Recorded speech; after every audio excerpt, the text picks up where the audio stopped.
Oh, wow, those are just beautiful. That's real wood. How much? $3.99. These are just gorgeous. Very beautiful.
Hey everybody, thank you so much for coming back and seeing me and Desi today.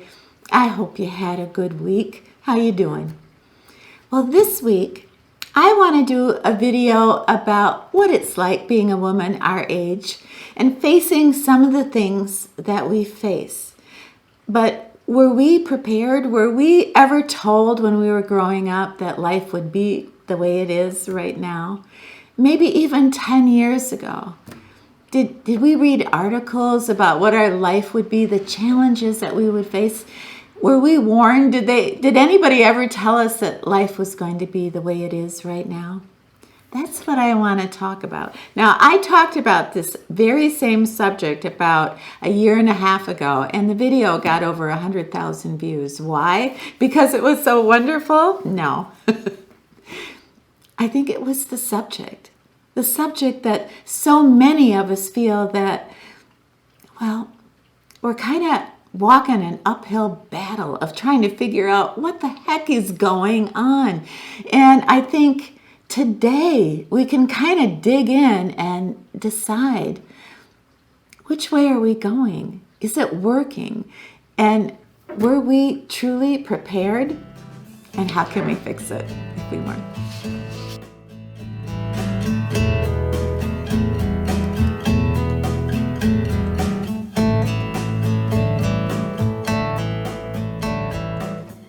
Prepare for a single life, no matter what. Even on your wedding day when you're 25 years old, you should be preparing for a single life.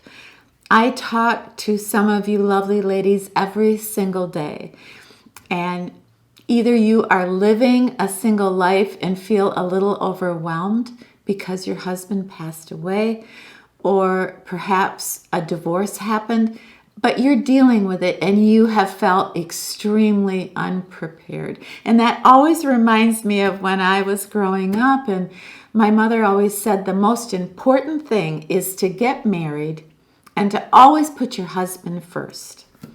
Now, that's not terrible advice, but for that to be my entire goal as a woman, prepare for a single life. No matter what your station in life or your age, you prepare to take control of your life on your own without a partner. And what do I mean by that? That means emotionally. You have set up these support systems of family and friends, activities, that you have a life separate from your partner. Financially, always keeping up with having credit cards in your name, having bank accounts in your own name. And thirdly, making sure that where you live is secure and perhaps not in just your partner's name. If we are prepared and forewarned, we can handle anything. So if we do lose our partner, we want to take away that shock value of it. We want to make sure that we can heal, that we can deal with our grief, but not be so overwhelmed with all these other things that we need not worry about because we're prepared to live this single life. So all those beautiful dreams that we're told as young girls about, we're going to meet our prince and live happily ever after. Well, that's a wonderful thing to aspire to, but sometimes it doesn't work out that way. And we need to be prepared as women to be self-sufficient and strong.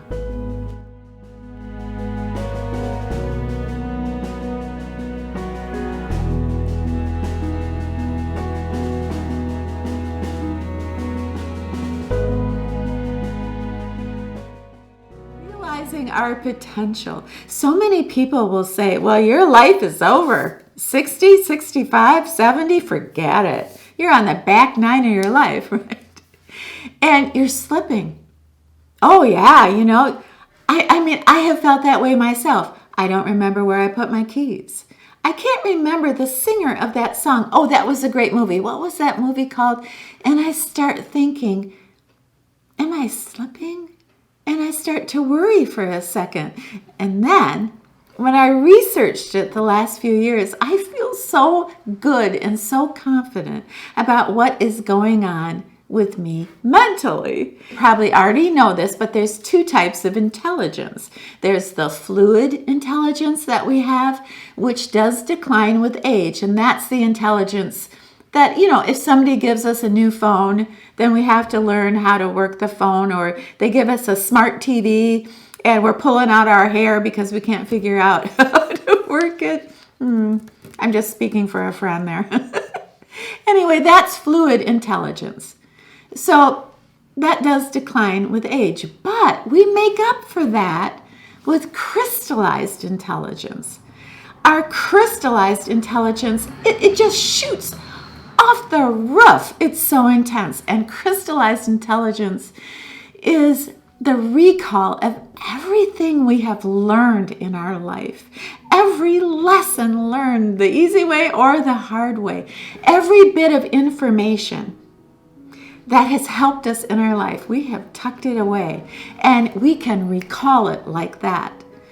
And, researchers, they don't know why this is happening, but it's true. And if we are the oldest person in the room, chances are we're the wisest.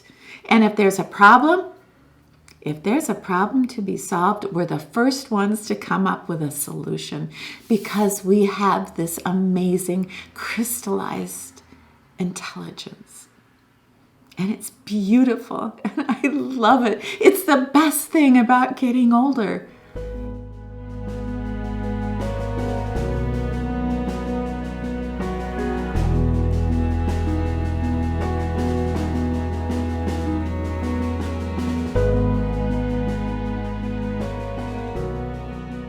One of the most shocking things to me about getting older is studies have shown over and over again that as we age, we get more and more and more creative. It's amazing. We will paint our best paintings as we age. We will write our best songs. We'll do some amazing creative things, no matter in what genre, when we're in our 60s and 70s and beyond. Why don't we know this? Why isn't anybody nurturing this? I mean, I love Bruce Hornsby, I love Bonnie Raitt, I love Paul McCartney, Mick Jagger, all the wonderful men and women out there that are still making great music after all these decades. I think the Hollywood folks and the A&R people at record companies, I think they make a calculation that this is a youth-oriented society and we don't really care what Neil Young is singing about right now. And I get that. I understand, it's all about money and it's all about youth. But the point I'm trying to make is that just because it's not mass produced or promoted doesn't mean that it doesn't exist in them and in us. There are so many things that we can do in a creative way. And we don't give a damn anymore. We don't care what people think. We are more apt to state how we feel now in honest terms than ever before in our whole life. So why not be creative? Why not just shout it from the rooftops how we feel about anything? And what better way to do that as in a creative way? I love to write songs.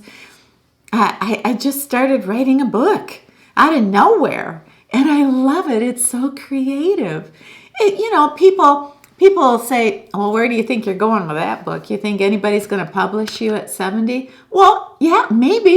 Who knows? Who is it for anybody else to judge what making it is? We've already made it this far, and we got miles to go.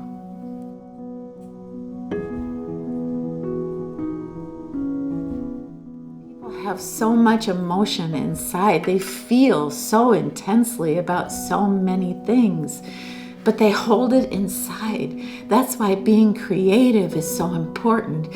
You can tap into those deepest, darkest feelings that you have. Maybe you can tap into things that you've never told another living soul that you feel or you think. And you can do that through art, through music, through anything that you choose, how you plant your garden, how you shine your shoes. Creativity is everywhere.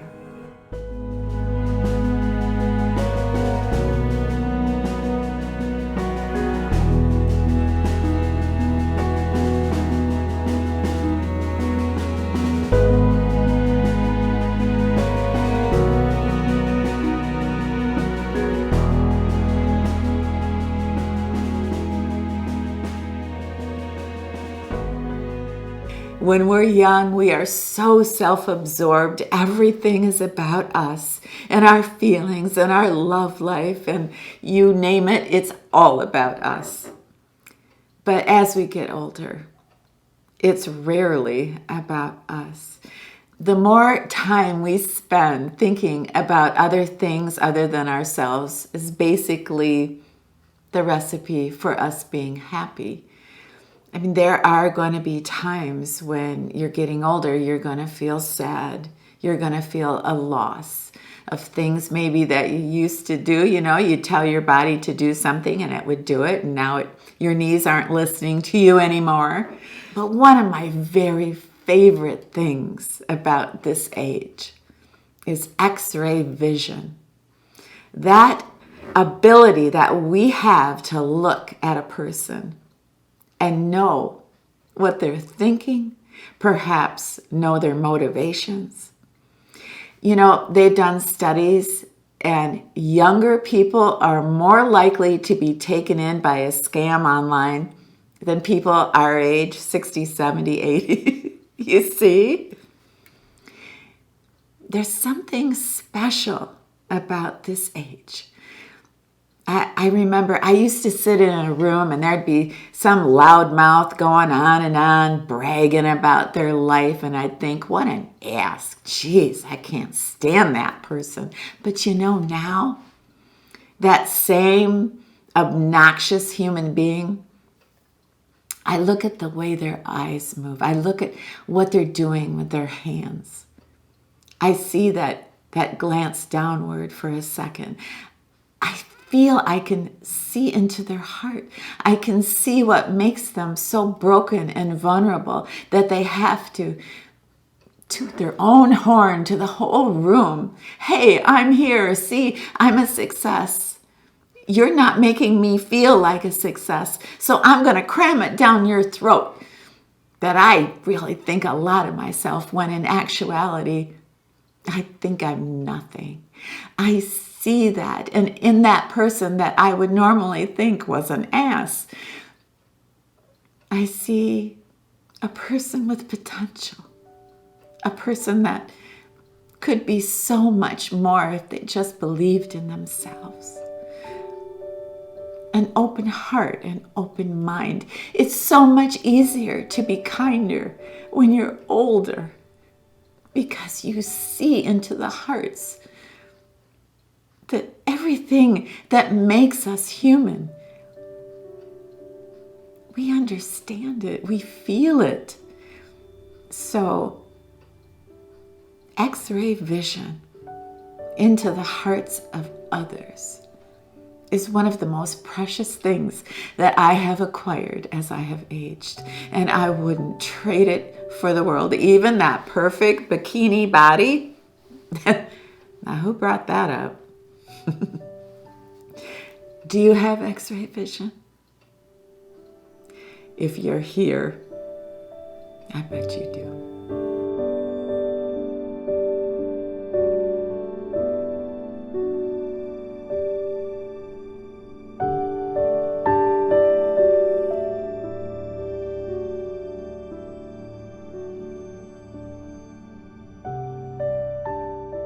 There was a study done of people in their 80s, and they asked them, in looking back on their lives, did their lives matter? Did they make a difference?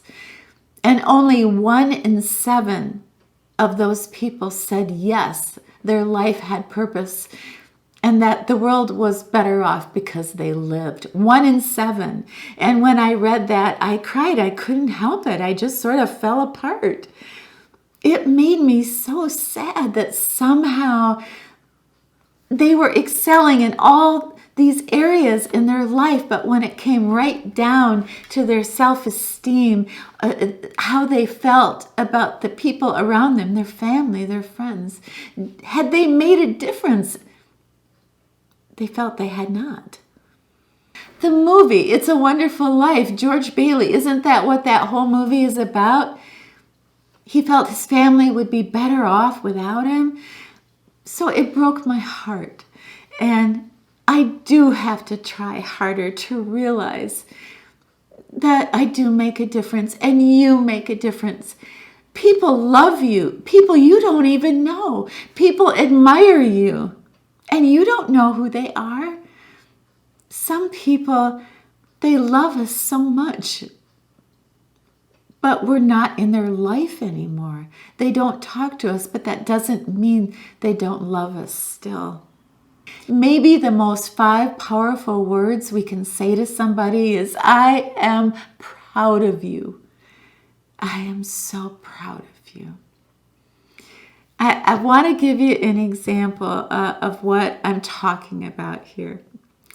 Now, my son is a tough guy. He's not the kind of guy that gets into, exploring his feelings and, being touchy-feely. He's a strong guy. And I was saying to him the other day after I got back from the thrift store, and I said, maybe I shouldn't go to the thrift store so much because someday you're going to have a whole lot of things to clean out of this house. And he looked annoyed. I said that. So I said it again, only in a kind of a slightly different way. And okay, then he let me have it. He said, Mom, you're going to be in my life, 70, 80 years? And you think I can't take a week out of my life to clean out the crap out of your house? If you're happy, I'm happy. You buy whatever you want. Whatever makes you happy, you buy it. You make everything pretty, Mom. So don't you ever think that you need to be polite in death. So I'm not saying aging is a day at the beach. It's not. It can be, but it's not. But that conversation I had with my son, I saw a little bit of a flash of anger when he realized I wasn't giving him enough credit for loving me. It's a lesson that I've noted, and I want you to note it too. Sometimes we just feel we're just fading away, and we're not. We are just beginning. We're just lugging around all this crystallized intelligence, and we owe it to this world. We owe it to everybody who knows us and loves us to give it 100% of ourselves. We are problem solvers. We are creative. We are loving. We see people for not exactly who they are, but what they could be. It's all within us. If we just can get out from under all the baggage that our society places on us, that old is over. It's not. I know it, and you know it. Now we have to act on it.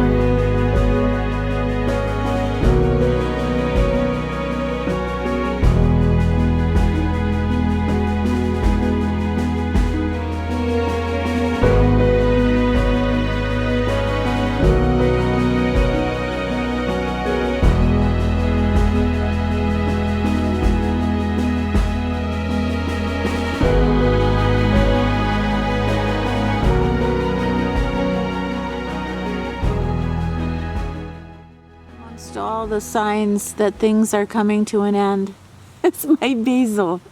My basil just will not quit, and boy, does it smell wonderful.